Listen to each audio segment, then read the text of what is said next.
జిల్లా BRS party తరఫున గద్వాల జిల్లా ఎస్పీ గారికి మేము ఒక కంప్లైంట్ లాడ్జ్ చేయడం జరిగింది. ఆ కంప్లైంట్ ఏంటంటే, గత ఎన్నికల్లో బీఆర్ఎస్ పార్టీ తరఫున ఎమ్మెల్యేగా గెలిచినటువంటి గద్వాల ఎమ్మెల్యే కృష్ణమోహన్ రెడ్డి గారు గత జూలైలో మా పార్టీ నుంచి మారి కాంగ్రెస్ పార్టీలో రేవంత్ రెడ్డి గారి సమక్షంలో కాంగ్రెస్ పార్టీలో చేరినట్టు ఇక్కడ స్పష్టమైనటువంటి ఫోటో కూడా ఉన్నది. కానీ ఎమ్మెల్యే గారు పార్టీ మారినప్పటికీ నేను పార్టీ మారలేదు, కాంగ్రెస్ పార్టీలోకి పోలేదు, నేను వేసుకున్నది దేవుడి కండువా, నేను ఉన్నది బీఆర్ఎస్ పార్టీలో అని చెప్పేసి నా ఫోటోలని కాంగ్రెస్ పార్టీ వాళ్ళు వారి ఫ్లెక్సీలలో వేసుకుంటున్నారు అని చెప్పేసి ఫిబ్రవరి 11, 2025 రోజున గద్వాల ఎమ్మెల్యే గారు గద్వాల ఎస్హెచ్ఓ గారికి కంప్లైంట్ ఇస్తే, ఆ కంప్లైంట్ని బేస్ చేసుకొని క్రైమ్ నంబర్ 41గా గద్వాల పోలీస్ వారు ఎఫ్ఐఆర్ కూడా చేయడం జరిగింది. ఒక అడుగు ముందుకేసారు, వాళ్ళు సేమ్ డే ఎఫ్ఐఆర్ చేశారు.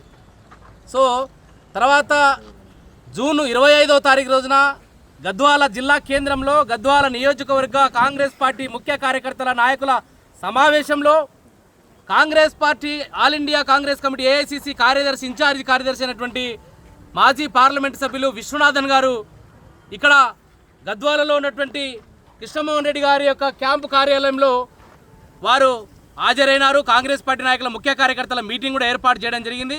ఆ కార్యక్రమంలో కాంగ్రెస్ పార్టీ నాయకులు అందరూ కూడా ఇక్కడ పాల్గొన్నారు. దాని వెనుక కూడా రేవంత్ రెడ్డి గారు, ముఖ్యమంత్రి రేవంత్ రెడ్డి గారు, పిసిసి అధ్యక్షుడు మహేష్ కుమార్ గౌడ్ గారు, రాహుల్ గాంధీ గారు, ఖర్గే గారు, ప్రియాంక గాంధీ, సోనియా గాంధీ గారు, అదేవిధంగా ఉప ముఖ్యమంత్రి భట్టి గారి యొక్క ఫోటోలు కూడా ఈ యొక్క ఫ్లెక్సీలో స్పష్టంగా కనిపిస్తూ ఉన్నాయి. కానీ వారి బుకాయింపు ఏం చేస్తూ ఉన్నారంటే, నేను కాంగ్రెస్ పార్టీలో చేరలేదని చెప్పేసి ఒక బుకాయింపు ధోరణితో మాట్లాడుతూ ఉన్నటువంటి దాన్ని ప్రజలు ఈరోజు గమనిస్తూ ఉన్నారు. ఒక అడుగు ముందుకేసి ఇంకా దాని తర్వాత కూడా నిన్న వారి ఎమ్మెల్యే గారి జన్మదినం అయితే కూడా 21వ తారీఖు రోజున గద్వాలలో ఉన్నటువంటి కూడల్లో, ప్రధాన కూడల్లో పేపర్ అడ్వర్టైజ్మెంట్లలో కూడా వారు ఇక్కడ చూడండి కాంగ్రెస్ పార్టీ కండవ కప్పుకున్నారు. సోనియా గాంధీ గారు ఉన్నారు, రాహుల్ గాంధీ గారు ఉన్నారు, రేవంత్ రెడ్డి గారు, కాంగ్రెస్ నాయకులు అందరూ కూడా వారి ఫ్లెక్సీలలో ఉన్నారు. మరి ఫిబ్రవరి 11, 2025 ఏం చెప్పారు ఎమ్మెల్యే గారు? నా ఫోటోని కాంగ్రెస్ పార్టీ వాళ్ళు ఫ్లెక్సీలలో వేసుకుంటున్నారు, వారి మీద చర్యలు తీసుకోమని చెప్పేసి వారు మాట్లాడారు.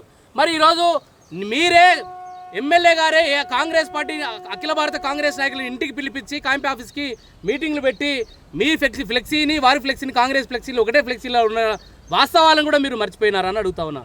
వీటన్నిటి మీద కూడా పోలీస్ యంత్రాంగం కూడా ఈ యొక్క ఎఫ్ఐఆర్ని దృష్టిలో ఉంచుకొని, మేము ఇచ్చిన ఫిర్యాదుని దృష్టిలో ఉంచుకొని ఈ రెండింటి వాటిని బేరీజ్ వేసుకొని లోతైనటువంటి దర్యాప్తు చేసి విచారణ చేసి వారి కృష్ణమోహన్ రెడ్డి గారిపై చర్యలు తీసుకోవాలని, పూర్తి విచారణ జరిపించి చట్టపరమైన చర్యలను తీసుకోవాలని మేము గద్వాల జిల్లా ఎస్పీ గారికి కూడా విన్నవించడం జరిగింది. ఇంకా పోతే వారు సుప్రీంకోర్టులో మా పార్టీ యాంటీ డిఫెక్షన్ల పార్టీ ఫిరాయింపుల కేసు నడుస్తూ ఉంది కాబట్టి ఆ కేసుని వారు తప్పుదారి పట్టించడం కోసం, న్యాయస్థానాన్ని తప్పుదారి పట్టించడం కోసం ఎఫ్ఐఆర్ చేయించి తప్పించుకునేటువంటి ఒక ప్రయత్నం చేస్తూ ఉన్నారు. ఇవాళ మోసపూరితంగా, కుట్రపూరితంగా, నేరపూరితంగా ఈరోజు కృష్ణమోహన్ రెడ్డి గారు వ్యవహారం చేస్తూ ఉన్నారు. ఈరోజును మీరు కుట్రలతోనా, అధికార యంత్రాంగంతోనా, మీ యొక్క పోలీసు అధికారులతోనా మీరు ఎఫ్ఐఆర్లు చేయించి మీరు ప్రజలను తప్పుదారి పట్టించి ఈ ప్రాంతంలో తప్పుదారి పట్టించవచ్చు. కానీ న్యాయస్థానాలను తప్పు పట్టించలేరు, స్పీకర్ని తప్పు పట్టలేరు.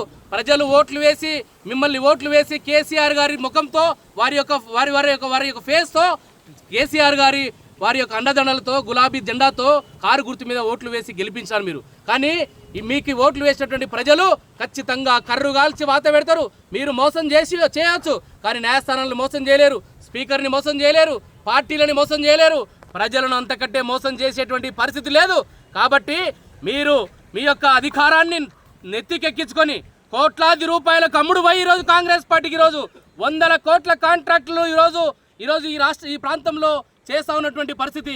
ఇంకో పోతే ముఖ్యంగా వేరే వ్యక్తులు ఈ ప్రాంతంలో వచ్చి టెండర్లు వేస్తే కూడా వారి మీద ఒత్తిడి తీసుకొచ్చి వారి యొక్క ముక్కు పిండి వారితో వసూలు చేస్తూ ఉన్నటువంటి పరిస్థితి. ఈ నాయకత్వాన్ని కాంగ్రెస్ పార్టీ అండతో కదా ఇవాళ మీరు కాంగ్రెస్ పార్టీలో చేరి నేను కాంగ్రెస్ పార్టీ చేరలేదని చెప్పేసి మాట్లాడుతున్నారు. ఈ జిల్లాలో మీ యొక్క ఆధిపత్యం ఇంకెన్ని రోజులు జరగాలి? ఈ జిల్లాలో ఈ ప్రాంతాల్లో బలహీన వర్గాల ప్రజలు, ఎస్సీ, ఎస్టీ, బీసీ, మైనార్టీ ప్రజలు రాజకీయాలు చేస్తే మీరు ఓరలేక ఇదే కలెక్టర్ ప్రాంతంలో ఏ రకంగా అవమానపరిచారు బలహీన వర్గాలను చూస్తా ఉన్నాం. ఈ ఒక్క వ్యక్తి కోసం బలహీన వర్గాలు మెడలు పెట్టి నూకుతారు పోలీసు వాళ్ళు. మరి ఒక వ్యక్తి కోసం బలహీన వర్గాల అధికారుల మీద కూడా చర్యలు తీసుకొని సస్పెన్షన్లు చేసేటువంటి పరిస్థితి ఈ జిల్లా యంత్రాంగం, పోలీస్ యంత్రాంగం కావచ్చు, కలెక్టర్ యంత్రాంగం కావచ్చు, కలెక్టరేట్ కావచ్చు చేస్తా ఉన్నారంటే ఇది ప్రజలను అవమానపరచడమే. ఈ ప్రాంత నడిగడ్డలో ఉన్నటువంటి బలహీన వర్గాల ప్రజల యొక్క ఆత్మగౌరవం మీద దెబ్బ కొట్టినట్టే మేము భావించాల్సి వస్తుంది. కాబట్టి వీటన్నిటిని ఈ ఫోటోలు స్పష్టంగా ఉన్నాయి. ఇవాళ అడ్డంగా దొరికిపోయినారు. ఇవాళ ఈ పోలీస్ యంత్రాంగం కూడా, పోలీస్ అధికారులకు కూడా మీకు ఎలాంటి ప్రూఫ్లు అవసరం లేదు. మీరు గద్వాలలో ఏ వీధికి వెళ్ళినా ఈ ప్రూఫ్లు దొరుకుతాయి. కాబట్టి వీళ్ళందరూ కూడా ఫ్లెక్సీలు వేసిన వాళ్ళు కృష్ణమోహన్ రెడ్డి గారి ఎమ్మెల్యే గారి ప్రధాన అనుచరులు. కాబట్టి ఆ అనుచరుల వాళ్ళందరి మీద, అదేవిధంగా కృష్ణమోహన్ రెడ్డి గారే స్వయాన కాంగ్రెస్ పార్టీ ఫ్లెక్సీలలో ఆయన ఫోటో కూడా వేయించుకున్నాడు. కాబట్టి అది వారి గృహంలో జరిగింది. కాబట్టి వారి మీద కూడా కేసులు నమోదు చేసి చట్టపరమైన చర్యలు తీసుకోవాలని బీఆర్ఎస్ పార్టీ డిమాండ్ చేస్తూ ఉంది. మొన్ననే 13 తారీఖు రోజున మా పార్టీ వర్కింగ్ ప్రెసిడెంట్ కేటీఆర్ గారు కూడా హెచ్చరిక చేసిపోయినారు ఎమ్మెల్యే గారికి, నువ్వు ఏ లింగమో తేల్చుకో అని చెప్పారు. ఇంకా కూడా బుకాయింపు ధోరణితో ప్రజలను ఏమార్చి వారిని అవమానపరిచే విధంగా చేస్తే మాత్రం తిరుగుబాటు తప్పదని చెప్పేసి హెచ్చరిక చేస్తూ పోలీస్ యంత్రాంగం గారికి కూడా విజ్ఞప్తి చేస్తా ఉన్నా. మీరు అధికార పార్టీలో ఉన్నాడని, ఎమ్మెల్యేగా ఉన్నాడని చెప్పేసి మీరు చుట్టము కాదు అధికార పార్టీ నాయకులకు.